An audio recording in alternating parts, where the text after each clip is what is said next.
Fala pessoal, sejam todos muito bem-vindos a mais um episódio do Papo de Fungo.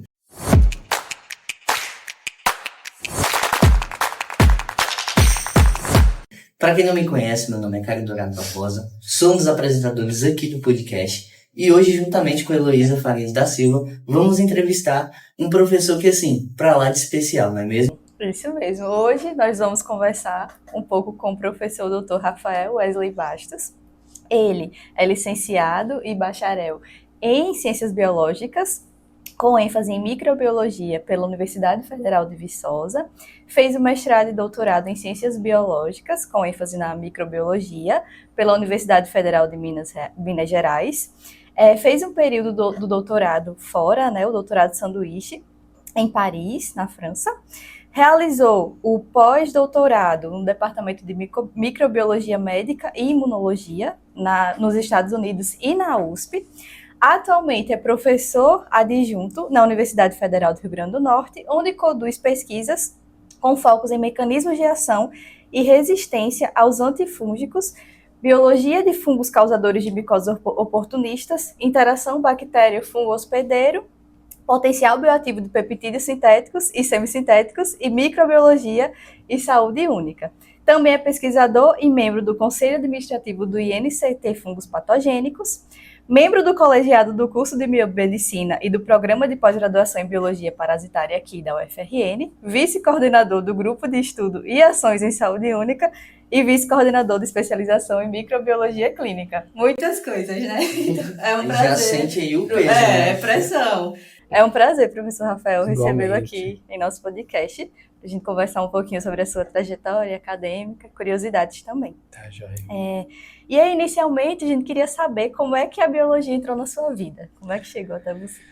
Então, queria agradecer inicialmente, o Papo de Fungo, o convite de estar participando. Eu acompanho vocês já desde o início, então eu fico muito feliz e muito honrado de estar aqui e por essa iniciativa.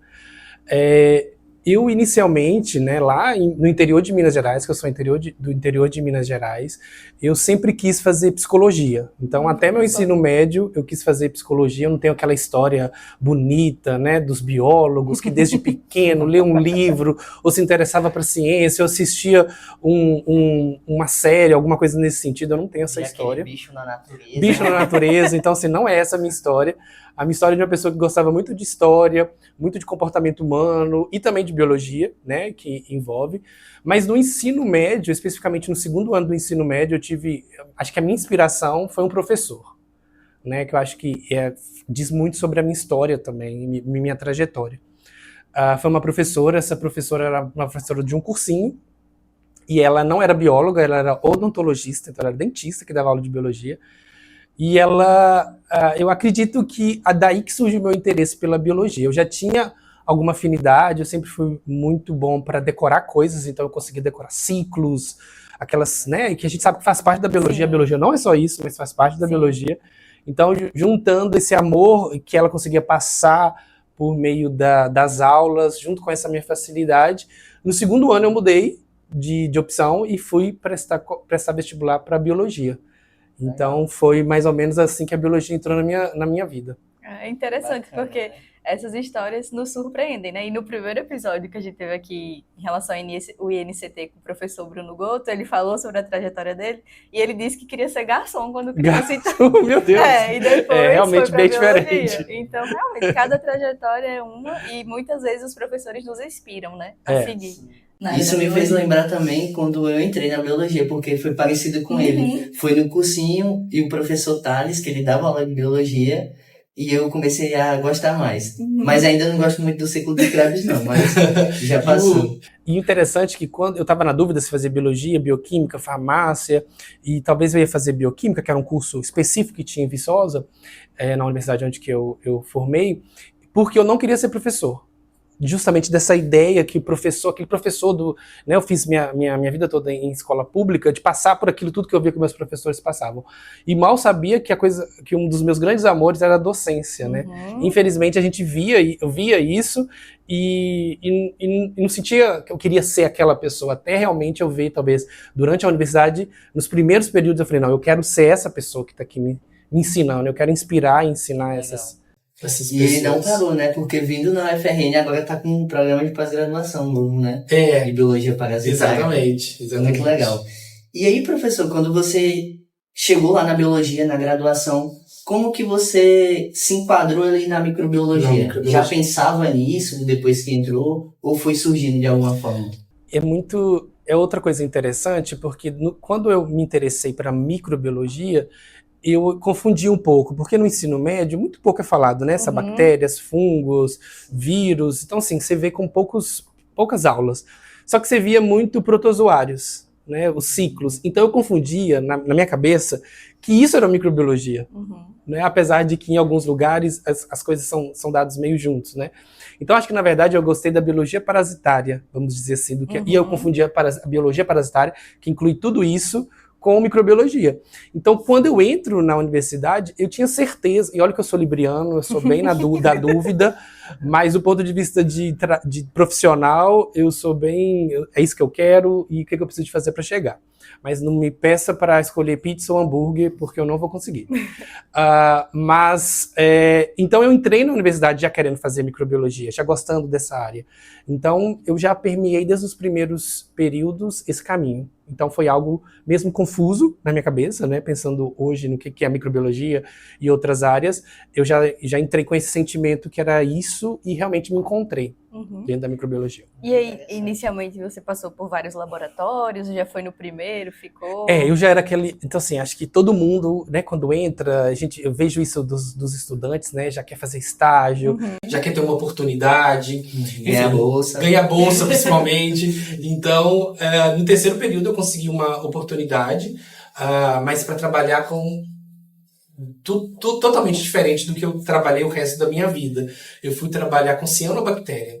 Então, 4 anos aí da minha graduação, né, até meu TCC, eu trabalhei com fotossíntese, eu trabalhei com metabolismo. Nossa. Então, eu trabalhei no laboratório de fisiologia de micro-organismos. E aí eu trabalhei com microbiologia básica mesmo, assim, que hoje me ajuda muito, porque eu ensino muito microbiologia básica. Então, 4 anos eu gostava era de luz. Era a luz que eu colocava lá para a minha cianobactéria crescer, e aí eu via como que isso afetava o comportamento delas, as diferenciações celulares, enfim. Nesse sentido bem básico da coisa. Nenhum conhecimento é perdido, né? Não, pelo contrário. E às vezes é isso que eu falo para os meus alunos, acho que a graduação, por mais bem que você faça a graduação, eu acho que eu fiz uma boa graduação, tem um sentimento ainda de tipo, não foi o suficiente, parece, né? Eu acho que eu deveria ter feito mais histologia, mais patologia, mais coisas de microbiologia, porque ainda parece que não é o suficiente, apesar de conseguir lidar bem com os conhecimentos. É muito bom, assim, acho que a graduação, apesar de às vezes ser meio chato, porque tem muita coisa, principalmente de biologia, que é muito extenso, você falando, já lembrando aqui do ciclo de Calvin. Pois é, então eu acho que foi muito importante para mim, apesar de hoje não trabalhar nessa área de pesquisa, porque esse conhecimento eu consigo aplicar nas minhas aulas. Isso é muito importante. E, professor, a gente viu que você fez a licenciatura e bacharelado, né? Não sei se é ao mesmo tempo. E a gente queria saber como foi conciliar essas duas formações, o que é que elas te trouxeram de bom. Onde que eu me formei, você não podia fazer as duas coisas ao mesmo tempo, você tinha que escolher. E a licenciatura era muito longa por causa dos estágios obrigatórios. Então eu escolhi a licenciatura e aí eu fui tentando pegar o bacharelado, só que era muito longo. E lá em Viçosa, quem está no bacharelado, a partir do 5º período, ele faz uma ênfase. Então, a partir disso, você tem matérias obrigatórias só da sua ênfase. Então, você tem 4 períodos só para fazer a disciplina que você quer. E da sua ênfase e a que você quer.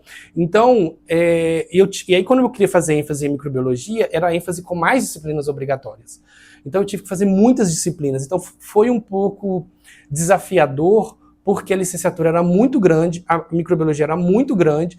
Então, assim, no último período, que normalmente as pessoas fazem só estágio ou só o TCC, de boa, né? já tá só com uma coisa. Eu fiz 6 disciplinas, mais o TCC, mais monitoria, mais estudar para mestrado. Então, assim, foi um desafio muito grande. Mas foi muito bom, porque a licenciatura, ela foi muito importante para minhas práticas docentes, né? Então, me ajudou muito, me ensinou muito, principalmente quando a gente fala aí das disciplinas da biologia mesmo, né? Da docência, mas dentro da biologia. Então eu tive professores que realmente me ensinaram como ser um bom docente, eu acredito. Então foi muito válido.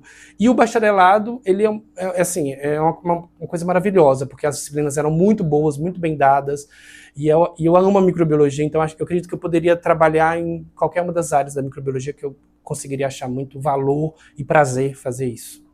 Boas dicas para quem está na graduação, hein? Vai pegando vale muito aí. a pena fazer, né? Licenciatura e bacharel, se Vale possível. a pena. Né? É difícil conciliar, mas vale muito a pena. E, professor, quando você entrou ali no mestrado e doutorado na UFMG, qual foi ali o momento que você percebeu que estava realmente entrando no universo da microbiologia médica? Exatamente isso. Porque eu fui fazer mestrado lá na UFMG e, né, como eu já falei, o que eu trabalhava não tinha nada a ver com médico. A universidade, o forte dela é a parte agrária, né, tanto que lá era microbiologia agrícola, o programa de pós-graduação, e aí eu vou para a UFMG trabalhar com probiótico, com microbiota, com doença inflamatória, e aí foi com camundongo, então foi... Tive que reaprender tudo. Até acho que desistir não é com ele. Não Até autoclavar eu tive que aprender outras formas. Até fazer meio parecia que era tudo diferente, né? Eu estava trabalhando com heterotrófico, quando eu estava trabalhando com autotrófico, tudo era diferente.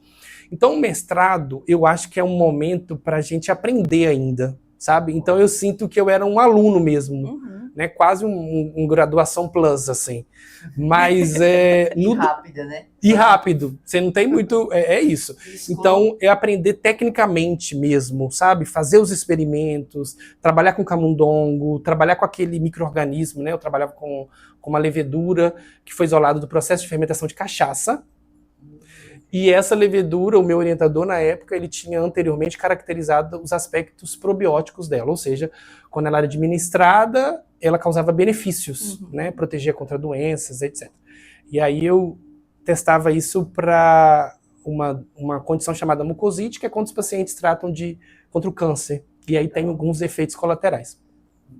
E aí eu tive que aprender isso tudo. Então no mestrado eu não me sentia ainda um cientista, para falar a verdade, ou pesquisador.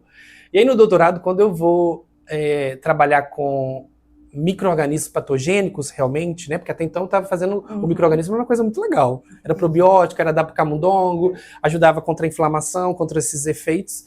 Então era muito bom. E aí quando eu vou para o doutorado, que aí você começa a publicar, que aí você começa a participar de todos os processos que a ciência ela acaba te providenciando, aí eu comecei a me sentir pesquisador, cientista. Que você começa a ler até inovar, né? A inovar, e você tem espaço, e aí você pode realmente, com propriedade, ensinar os outros, né? Do laboratório, você ajuda na organização com seu orientador, enfim. Eu acho que talvez do segundo ano para frente eu senti um pouco mais isso, essa independência que a gente espera de um pesquisador. Sim. Tô chegando lá, então, né? Tá chegando, eu acho. E em 2017, a gente viu que você fez um período fora, né, em Paris. E aí, como foi essa experiência internacional para sua formação? Primeiro, assim, para conseguir isso foi uma novela. Então, eu tive que querer muito. Eu abri mão de um concurso para técnico que eu tinha passado para poder ir. Era um momento que o Brasil estava passando por uma mudança, né, entre o impeachment da Dilma e o governo Temer. Então, muita verba, Ciência Sem Fronteiras tinha acabado tudo. Então, foi muito difícil conseguir. E era um sonho da minha vida ir para fora. Então, só queria relatar isso, porque eu acredito que seja o sonho de muitos e que é muito difícil, mas vale a pena. Então, quando eu cheguei lá no Instituto Pasteur, que dispensa comentários pelo seu nome, pelo seu prestígio, e aí quando eu consegui chegar lá, então assim, foi realmente assim, talvez das minhas maiores conquistas da vida até hoje. E é engraçado que aí você sonha muito, mas alcançar o sonho é muito difícil. Mas viver o sonho também é difícil. Ninguém te fala que viver o sonho é muito difícil. Às vezes a gente planeja a nossa vida até chegar lá. Chegou lá, e aí agora? Agora eu vou ter que viver isso daqui. 6 meses. Então, é outro desafio. É outro desafio. Realidade. É a realidade do sonho, né? Vamos viver esse sonho, tá? Então, eu fui para um laboratório que trabalhava com transcriptoma, fui fazer transcriptoma, né? Porque aqui no Brasil ainda é muito caro, né? Hoje eu pago com os meus projetos, eu vejo como é caro. E, então eu fui para lá fazer isso, e aí tive a oportunidade de trabalhar nos melhores laboratórios, né? Com pessoas muito gabaritadas, muito capacitadas, né, de estar discutindo ali com pesquisadores que eu sempre li, que eu sempre referenciei, e numa estrutura que eu falei, meu Deus, tipo, será que eu não preciso lavar mesmo? Nada disso. Todas as ponteiras é só descartar mesmo, assim, é só eu ir ali na não precisava de placa, já estava pronta. Então, assim, lá tinha a boutique das enzimas, né? Você saía assim, você ia no. Então tinha como se fosse uma loja de enzimas, assim, Legal. que você comprava. Outra realidade. Outra realidade. Em 2017, essa tecnologia. Era outra realidade, o jaleco lá pronto. Então, assim, me impressionou, assim, realmente, isso tudo, a estrutura, né, que eles têm. Mas foi muito desafiante, né? A língua é desafiante, a convivência é desafiante, a vida pessoal, organizar essa vida pessoal é desafiante. Só que eu acho que é muito bom, ainda mais quando você tem seus 20 e poucos anos, igual eu tinha, 20 e tantos na época. Eu acho que foi uma experiência única e realmente a realização de um sonho. Sem dúvida, me deu a sensação de que eu era pesquisador. Que eu podia estar ali apresentando para talvez alguns das pessoas mais referências na minha área, e eles me ouviam, eles me criticavam, eles me elogiavam. E aí eu pude sentir um pouco dessa ciência. Muito, né? Com certeza. E nessa experiência, o que mais te marcou, essa experiência científica, assim, pessoalmente mesmo, olhando tudo isso? Pessoalmente, eu acho que foi a língua, assim, você evoluiu mais, foi os experimentos? Eu acho que uma boa pergunta, sabe? Eu acho que a convivência mesmo com você é uma coisa meio boba, eu vou dizer, mas assim, você perceber que aquele último nome aquele nome que você referencia, ele é carne como você também. Uhum. Né? Ele não é diferente de você. Né? Esse pesquisador que publicou na Nature, que publicou nas melhores revistas, ele também tem dúvida, ele também erra, ele também faz coisas que ele fala, por que eu fiz isso? Né? Ele é um ser humano como a gente, né? Então, desmistificar isso um pouco e tirar esse viralatismo que a gente tem de que as coisas dão erradas aqui só no Brasil. Só que na América do Sul é vista assim, né? Exatamente. E aí, de repente, você vê que as pessoas param para te ouvir, elas querem te ouvir, elas acham interessante o seu projeto, a sua pesquisa. Isso eu acho que teve um impacto grande de empoderamento mesmo. Tipo assim, eu posso também. Sabe? Eles são muito legais, eu tenho muito a aprender com eles, eu admiro muito eles, mas eu também posso, e talvez um dia, ser admirado, ser inspiração também, assim como eles são para mim. Sim. Então, acho que já está sendo, né? Espero. Sim.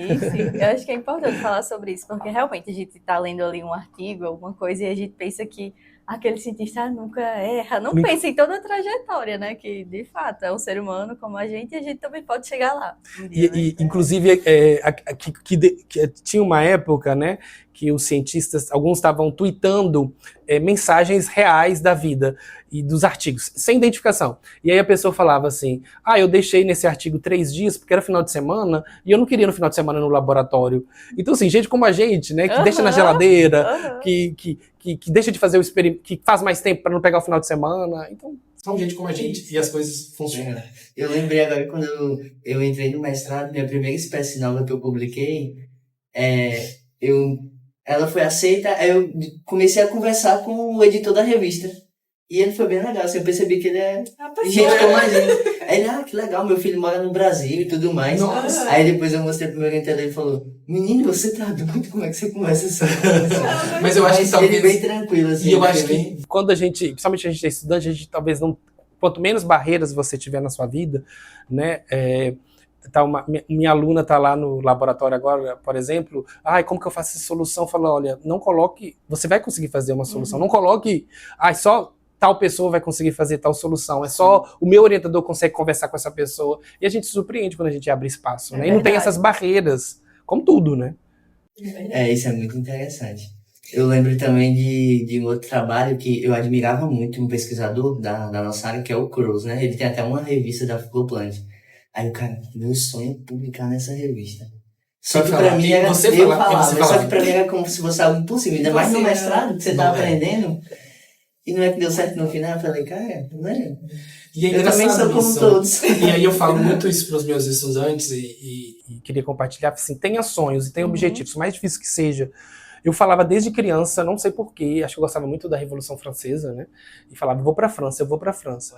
E no final das contas, tudo deu pra dar errado, inclusive pra outros lugares, mas aconteceu de eu ir pra lá, no lugar que eu dizia que ia. Então, assim, se é essa revista que você quer, pense e trabalhe, pode ser que... E aí, de repente, essa revista, quando você mostra que é possível, você já quer um passo maior. Exato. Aquilo dali já passa a ser uma coisa habitual. Básico, né, vamos né? dizer. E parece uma besteirinha, né? Mas isso é muito... E você falou com uma naturalidade, aí descobrir uma nova espécie, isso pra mim já é sensacional. Eu já quase... Precisa ser valorizado, né? A gente precisa Com valorizar certeza. mais. E sonhar é importante, né? E aí, quando a gente se esforça, estuda, trabalha, as coisas tendem a dar certo, mesmo sendo difícil. Sem vira-latismo, com muito trabalho. Isso, trabalhando muito. E aí, professor, agora a gente vai falar um pouquinho sobre a Cândida Auris, né? Que a gente viu recentemente que você estava ali bem famoso no RNTV, dando entrevista. E aí a gente viu que tinha uma relação com a Cândida e agrotóxicos. Aí você poderia explicar um pouquinho pra gente, pro pessoal que está ouvindo, o que é esse fungo, né, a Cândida auris, e essa relação que surgiu? A Cândida auris é um fungo leveduriforme, então é um fungo unicelular, dificilmente forma hifas ou pseudohifas, né? E ela foi descrita pela primeira vez em 2009, vocês aí que adoram uma espécie nova, então 2009. Contudo, ela tinha sido isolada em 2007, então ela foi descrita no Japão, né? Isolada de um canal auditivo de uma japonesa. Depois fizeram estudos e acharam que a primeira Cândida auris de coleções era de 1997, que tem relato. E a partir daí era uma levedura normal, assim, não tinha muitos outros aspectos, não. Mas depois de sua descoberta, ela causou surtos em vários lugares do mundo, surtos muito graves, principalmente surtos hospitalares, com muitos pacientes e com uma grande dificuldade de se livrar desses surtos. E aí, a Cândida auris, ela tem 4 características muito importantes que tornam ela bastante especial, que é a capacidade dela de persistir num ambiente, principalmente um ambiente hospitalar, e também nas pessoas, seja paciente ou não. Então, ela gruda ali, é muito difícil da gente se livrar dela. Ela consegue, a partir de se grudar naquele local, disseminar muito rápido. Então, um paciente ele consegue disseminar ela rapidamente. O ambiente que está contaminado contamina as outras pessoas, os profissionais. Então, é um ciclo muito grande, assim, de você ter um paciente contaminado e depois de um tempo você vê que toda aquela ala e todo o hospital já está disseminado o fungo, você encontra esse fungo. E aí é um problema muito grande porque ela pode causar infecção invasiva, né? O que é infecção invasiva? Ela está num lugar, ela vai para um lugar estéril e ali vai ter uma resposta contra a presença dela, né? Seja principalmente quando ela vai para o sangue, né? É muito grave. E aí, ela, além disso, ela comumente é resistente aos antifúngicos. Né? Hoje a gente só tem 3 classes, de antifúngicos que a gente pode usar contra a Cândida auris. Normalmente ela 77% dos casos ela é resistente pelo menos a uma dessas classes. 24% dos casos ela é resistente a 2 classes. E uma pequena parcela de menos de 1% pode ser resistente a todas essas classes. Então a gente está diante de um fungo que em alguns casos a gente não tem medicamento para tratá-lo. Então, que é um superfungo. Um superfungo. Persiste, dissemina, causa infecção e resiste. Então essas 4 características tornam esse fungo único, porque essas características elas acabam permeando uma característica ou outra, espécies diferentes. Mas você ter todas essas características numa mesma espécie é algo novo dentro dos fungos. Então ela acaba se comportando como uma bactéria multiresistente, com a dificuldade extra que a gente está falando de um fungo, onde que a gente tem muito menos arsenal terapêutico para lidar. Sim, e os antifúngicos já não estão dando conta e já é muito caro também, né? Nossa, isso é uma questão muito interessante, porque eles são caros, os melhores que são as equinocandinas. Até esse ano ele não era disponibilizada no SUS, por exemplo, e mesmo assim não é um medicamento que vai estar lá na farmácia do hospital. Vai ter que requisitar ao governo para ele mandar, o que leva alguns dias, o que aumenta os custos, enfim. Então é realmente uma bomba desse ponto de vista de gestão hospitalar também. E o que é que diferencia mais a Cândida auris de outras espécies do gênero Cândida? Por exemplo, a gente tem a Cândida albicans, né, que é bem falada, que causa candidíase, tem alguma coisa assim específica que diferencia? A Cândida auris, inclusive, vocês que estão da sistemática, a Cândida auris, ela existe uma proposição de reclassificação. para ela se transformar em outro gênero, Candidosima auris, de tão distante filogeneticamente que ela é de outras cândidas. Tá? Então, do ponto de vista filogenético, ela é bem distante. Tá? Então, ela seria uma candidosima. Outro gênero, bem distante. Para isso, né? Pode ser que até a cândida pode ser um enorme complexo de espécies. Exatamente. Então, hoje a gente tem essa ideia. De um trabalho mais... Hoje a gente tem cândidas que a gente chama de tudo de cândida, mas elas já viraram outros gêneros, inclusive. Então, porque antigamente, chegava, causava a mesma doença, tudo bolinha, vamos colocar como cândida. Não, hoje a gente sabe. Então, Cândida glabrata é na casa Omyssus glabratus, Cândida cruza é Pichia kudravzevi, Cândida auris é Candidosima, e aí você tem várias espécies que agora são candidosimas, então elas são bem diferentes. Apesar de que alguns autores são contra isso, né, por causa da confusão que isso pode dar, principalmente do ponto de vista prático. Mas, enfim, voltando à sua pergunta da diferença entre elas. Comparada à Candida albicans, uma característica morfológica diferente, a Candida albicans facilmente ela forma hifa e pseudohifa. A Candida auris não. Raramente ela, só em determinadas circunstâncias. Então, no laboratório, em condições normais, ela não vai fazer isso. E no hospedeiro também a gente não sabe muito bem, mas não é tão comum. Então, a Candida albicans, como ela é comensal do nosso organismo, na hora que ela vira patogênica, ela muda de morfologia. Porque essas hifas e pseudohifas acabam invadindo o tecido. Invadir o tecido chama a atenção do sistema imune. Eu tenho aí uma infecção, né? Que é quando o nosso corpo responde. Então, a forma de causar infecção é diferente, né? Então, o primeiro ponto é isso. O segundo ponto, do ponto de vista de infecção, as infecções são diferentes, tá? Então, Candida albicans, ela vai causar candidíase oral, candidíase vaginal, candidíase invasivas, pode chegar no sangue, em outros locais do corpo. A Candida auris não vai ter candidíase oral, candidíase vaginal, né? Já são candidíases normalmente invasivas, tá? Invasivas que estão em locais que eram anteriormente estéreis. Então, se ela vai para o sangue, vai para o rim, vai para esses locais, é uma candidíase invasiva. Tá? A Candida albicans, eu consigo me livrar dela facilmente do hospital. Então, aqueles processos de higiene mais simples do hospital já elimina. A Candida auris não, porque ela é normalmente resistente ou mais resistente a um grupo de substâncias desinfetantes chamado amônia quaternária, que são substâncias que a gente usa muito nos produtos que a gente usa para fazer a higienização do hospital. Sim. Então, ela vai persistir ali. Tá? Além da resistência, né? Então, Candida albicans, a resistência ainda é bem baixa. E a Candida auris, a gente tem uma resistência bem alta. Então, todas essas características, né, persistência, disseminação e resistência, em Candida auris vai ser diferente, por exemplo, da Candida albicans. Era até a próxima pergunta, né, que a gente ia perguntar por que ela está tão associada a hospitais e esses locais. Exatamente. Muitas pessoas perguntam assim, a Candida auris é mais virulenta do que a Candida albicans? O que quer dizer mais virulenta? Ela causaria uma doença mais grave, né, mais difícil, mais fácil de progredir negativamente, enfim. E a resposta é não. Quando a gente vê modelos animais, a Candida auris é até menos virulenta em alguns estudos do que a Candida albicans. Então a Candida albicans tem um arsenal para causar doença, vamos dizer assim, muito maior do que a Candida auris. Então o nosso principal problema ali da Candida auris vai ser os pacientes imunossuprimidos, pacientes com dispositivos médicos. E onde que a gente vai achar esses pacientes? Vai achar esses pacientes no hospital. Então, no hospital, você tem um hospedeiro perfeito para ela, porque o paciente tem que estar bastante imunodebilitado, e às vezes, comparativamente, dos pacientes que são infectados por outras cândidas e por Candida auris, você vê que o estado do paciente com Candida auris, às vezes, ele é pior. Então, você tem esse ponto. E você tem um fungo que gruda em tudo.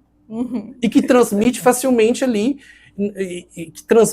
existe, eu nunca vi isso como um artigo, mas um pessoal que lidou com surto em Londres, eles estavam dando palestra, e aí eles falaram que eles estimaram que se você fica num quarto de um paciente com Candida auris e ela está contaminada naquele local, você demoraria 4 horas para ser colonizado pela Candida auris. Né? E aí você fica meses colonizado, tanto saudável ou não. Colonizado é ela estando ali naquele local, principalmente na pele, sem causar nenhum sintoma, nenhum problema. Então, você tem todo esse contexto do hospital perfeito para Candida auris. E mesmo que a Candida auris seja inicialmente sensível aos antifúngicos, durante o tratamento pode evoluir uma resistência. Então, é comum isso também. Então, tem tudo ali. Tem droga, tem persistência, tem paciente. E aí, torna esse ambiente um ambiente propício para as infecções ocasionadas por esse fungo. aquele fungo oportunista, né? Oportunista, exatamente. E como o ciclo de vida é muito rápido e ele tá ali convivendo com os antibióticos, cada nova geração ali vai gerando mais resistência, né? Possivelmente. Exatamente. Então, essa rapidez de aquisição de resistência é algo que a gente vê no próprio laboratório, né? A gente coloca ela em contato com essas drogas, que é uma coisa que a gente faz, e a gente vê rapidamente ela adquirindo, mesmo inicialmente sensível, adquirindo uma capacidade de se tornar resistente muito grande. Sim. E, professor, para pessoas que estão ouvindo também, a gente pode dizer hoje que existe uma emergência em relação à Candida auris? Com certeza, né? Principalmente no mundo, no Brasil, eu não lembro exatamente quando surgiu nos Estados Unidos, só para vocês terem ideia. Hoje a gente já tem mais de 20 mil isolados de Candida auris nos Estados Unidos. 20 mil. Então é muita coisa, é uma coisa de 2009. E nem começou em 2009 lá, tá? Então hoje nós temos 13 países que a Candida auris é considerada endêmica. O que é endêmica? Não são surtos que acontecem esporádicos. São surtos que estão acontecendo e estão descontrolados. Uma então, epidemia, né? mas uma epidemia assim, naqueles locais, pontual. E aí são 3 países. Então tá Estados Unidos, a gente tem Colômbia, a gente tem países da Europa, né? Grécia, Espanha, né? Reino Unido, tá? E aí no Brasil você tem, ela justamente é considerada emergente. Por quê? O primeiro relato em 2021, né, entre 2020 e 2021, finalzinho de 2020, na Bahia. Então tivemos 15 isolados, mas nem todos esses eram infecções, a gente teve pelo menos 3 infecções. E aí depois a gente vai tendo o aparecimento dela no Rio de Janeiro, em São Paulo, em Minas Gerais, que foi no segundo semestre do ano passado, em Recife e agora no Rio Grande do Norte. E aí vale um ponto que, na maioria desses locais, os surtos, porque o governo trabalhou muito bem rápido, tanto o estadual quanto o nacional, conteve muito rápido. Então, muitos lugares apareceu, conteve, deu tudo certo.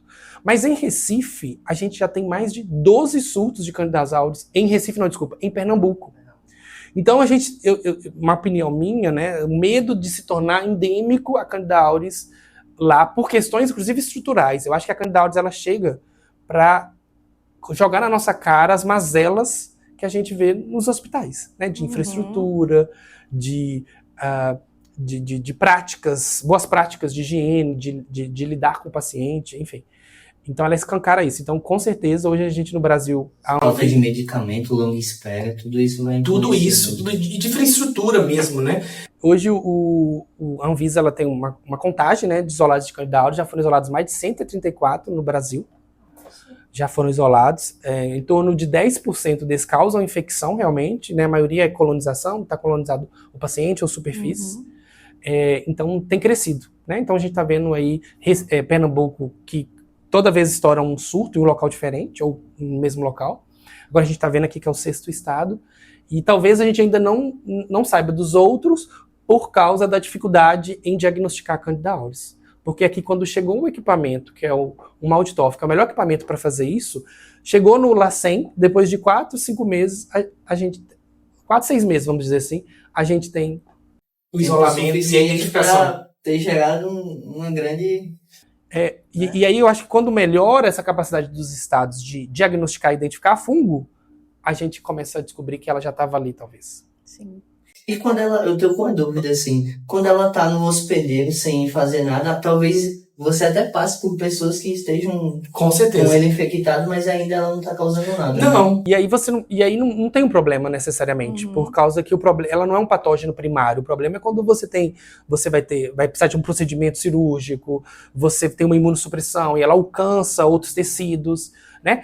Candida auris está na natureza, né? Então ela está na areia da praia, que já foi descoberta lá numa ilha da Índia. Ela já foi isolada de canal auditivo de cachorro. Ela já foi isolada de fezes e sangue de cobra. Ela já foi isolada da cavidade orofaríngea de golfinho. Nossa. Já foi isolada do intestino de gafanhoto. Então ela tá por aí, né? Por que a gente não descobre ela? Porque ela não tá causando problema nenhum. E aí eu vou descobrir quando ela tá lá Veja que nesse paciente, por exemplo, do Rio Grande do Norte, foi porque a urina dele foi coletada para fazer um exame, e aí a gente identificou ela né? A gente não faz uma busca aqui para todo mundo para ver Candida auris, até porque ela não está causando problema nenhum. Né? E, professor, se sabe se ela tem alguma relação de benefício com esses organismos onde ela foi encontrada? Não tem nada? Não nada. se sabe ainda. Provavelmente ela está ali como comensal, né? É até muito estranho nesse trabalho, por exemplo, que eles acharam de cobra, porque eles isolaram da cloaca, mas isolaram também do sangue. E aí eles ficavam assim, mas por que ela está aqui no sangue? Né? Porque no sangue é uma coisa que o que cai no sangue, o corpo responde de qualquer animal, né? Então, evoluindo. não sei se ela, e aí não sei se ela também é um patógeno. Parece que para cães ela pode ser um patógeno também, causando otite e outras questões, mas para os outros a gente não sabe. Então é uma área que ainda não se sabe. Esse papel ecológico da Candida auris fora do contexto parasítico, a gente não conhece. Interessante. Não, mas de toda forma a gente agradece pelas informações, né? Porque geralmente a gente fala aqui no podcast dos fungos de forma positiva, assim, né? O que são fungos, papel na decomposição, mas também achamos importante trazer essas informações em relação aos fungos que causam doenças para a população, né? Saber aprender mais, a gente aprende mais também. Então acho muito importante a gente informar. E aí a gente tá quase chegando no fim do nosso papo, né? E a gente vai voltar a falar um pouquinho sobre a sua trajetória. Hoje você está aqui na UFRN, né, como professor, e aí está envolvido com ensino, pesquisa, pós-graduação, o INCT, então a gente tem um imenso currículo aí. E aí a gente queria saber o que é que mais te motiva atualmente nessa sua carreira. Nossa, uma pergunta muito, muito boa, né? E me faz pensar realmente, né? Que a gente vai seguir no fluxo do dia a dia, né? Mas eu acho que a filosofia do porquê que a gente faz é muito importante. Eu sou uma pessoa que, desde a graduação, eu me vi como professor. Eu achava que a pesquisa era um meio para eu chegar como professor de uma universidade e tudo mais. Era isso que eu queria. Mas eu admito que, ao chegar aqui, começar a ser professor e ter tudo, é a questão do sonho, né? Quando você começa a viver o sonho, era meu sonho. E aí eu vivi esse sonho, e é muito bom esse sonho. Eu amo ser docente, eu amo ensinar, amo formar pessoas, eu amo a pessoa for fazer uma estria e fala, a pessoa, não vou conseguir tremer, não conseguir abrir uma placa, e no final da disciplina ela tá fazendo com até outra mão, tá fazendo com a pé na cabeça, e fazer estrias maravilhosas, e eu falo, meu Deus, que você isolou, tá perfeito. Então eu amo isso. Mas eu admito que, com o tempo, a pesquisa ela foi ganhando um papel muito importante também na minha prática profissional. Então eu gosto muito também de fazer pesquisa. E acho que uma das coisas que eu mais gosto de fazer pesquisa é a gestão, né? É formar pessoas. Então hoje meu grupo tem aí 12 pessoas, eu tenho pós-docs, eu tenho doutorandos, eu tenho mestrandos em iniciação científica, e você vê que é uma evolução que eu acompanho diariamente, né? Você vê questões de experimento, mas questão de comportamento, é um grupo muito bom. Então é um aluno que vai apresentar um seminário e num dia está apresentando de uma forma e passou alguns meses, tem uma postura totalmente diferente.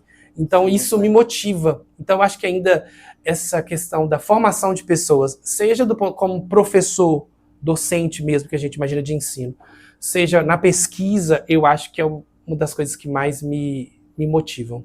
Legal. Bem humano. Muito bom. E, professor, para finalizar, né, que conselho você daria para os futuros estudantes que pensam em entrar na micologia médica, ou até mesmo na biologia, ou no mundo dos fungos? Qual o conselho assim, mais importante que você poderia dar para quem está ouvindo a gente ou assistindo? Eu acho que sonhar mesmo, sem demagogia, mas assim, ter expectativas. Eu vou me frustrar, mas a vida é essa, né? Tipo, é muito chato não ter expectativa, faz parte se frustrar, a gente tem que aprender. Então acho que sonhar, se seu sonho é publicar nessa revista, se seu sonho é ser professor, se seu sonho é trabalhar na indústria, se seu sonho é trabalhar com licenciamento ambiental, eu acho que sonhe, e sonhar, faça uma trajetória e busque. Você não precisa ser só uma coisa, né? Eu perpassei a micologia, mas também a bacteriologia, que eu dou aula das duas coisas, foi um concurso para as duas coisas, então foi perfeito dentro da minha trajetória. Então, eu acho que eu só consegui tudo que eu consegui porque eu sonhei. Então, sonhe, alcance sonho, vive seu sonho e sonhe mais alto. Então, seria essa minha mensagem para os micologistas, biólogos e todas as pessoas aí que queiram seguir essa vida. Para a vida, E Professor, agora também para a sociedade, né? A pessoa que está em casa ouvindo. Se você pudesse deixar uma mensagem curta sobre a importância dos fungos e também esses fungos patogênicos, o que é que você diria para essas pessoas? Fungo é uma coisa maravilhosa, assim, né? Eu fico ainda em dúvida. Às vezes eu vejo uma coisa de bactéria e falo, nossa, que legal, meu Deus. E aí eu vejo de fungo, então realmente eu fico bem dividida, assim, né? E aí, mas o fungo é muito no dia a dia, é muito fácil ensinar micologia. Então, quando você vai falar sobre fungo, você fala do dia a dia, a gente consegue ver, a gente consegue sentir, a gente consegue comer. Então, assim, qualquer prazer na sua vida tem um fungo. Porque vai ter um queijo, vai ter uma bebida. Então, os prazeres da sua vida, você pode ter certeza que tem algum prazer, que tem algum fungo envolvido. Então, os fungos, eu acho que assim, a gente está aqui falando da parte negativa deles, e vocês fazem muito isso, ele tem muita parte positiva. Mas existe essa parte negativa. E que se a gente não continuar negligenciando as doenças fúngicas do ponto de vista diagnóstico, do ponto de vista clínico, do ponto de vista de ensino, a nossa carga horária de ensino, até para os médicos, é muito baixa de fungo. Né? Então as pessoas, muitas vezes, o médico, o laboratório, ele não consegue diagnosticar, identificar fungo, não consegue tratar. Então a minha mensagem é um título de um editorial da Nature de 2014. Parem de negligenciar os fungos. E aí, se a gente parar de negligenciar os fungos, a gente vai aumentar a vida de muitas pessoas, a gente vai melhorar a vida de muitas pessoas. Olha só, pessoal, me arrepiei. Né? Muito legal, verdade. É isso aí. Então, não negligencie os fungos. E, professor, mais uma vez, nós agradecemos a sua participação no Papo de Fungo. Foi uma conversa muito enriquecedora, aprendemos muito. Acho que o pessoal de casa também vai gostar bastante. Foi realmente muito bom mesmo. E isso, né? Pode deixar Siga aí nosso podcast, deixe seu comentário. Isso, qualquer de possíveis dúvida. Novos títulos, né? E quem sabe a gente não retorna com o professor para acompanhar no laboratório, né? Podemos deixar também o e-mail do professor na descrição, para quem tiver alguma dúvida, interesse, uma parceria, né? Trabalhar. Quem tiver um sonho aí, viu? Se eu puder ajudar. Mas é isso, agradecemos muito. E, pessoal, até mais. Até o próximo episódio. Tchau, tchau.